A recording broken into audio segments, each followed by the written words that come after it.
In this fourth of our four-part video series on how to introduce community-based learning and research into your curriculum, we introduce you to designing approaches for student assessment.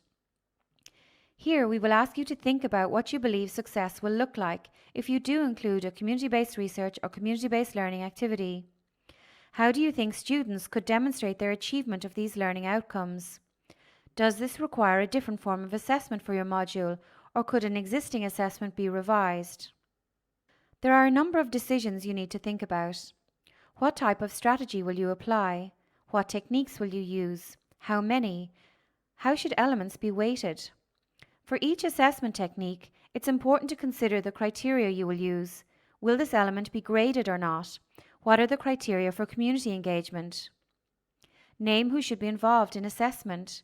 Can you bring in the CSO to support this process or peers? Should the work be individually assessed or as a group? How will you get the student to reflect on the experience? Here is an example of a very useful assessment strategy from IT Tralee. Note what percentages were allocated to the 4 elements for assessment. Here the lecturer has asked the student to use a reflective journal to flex their analytical skills. Also, students are asked to publicly present and test their communication skills.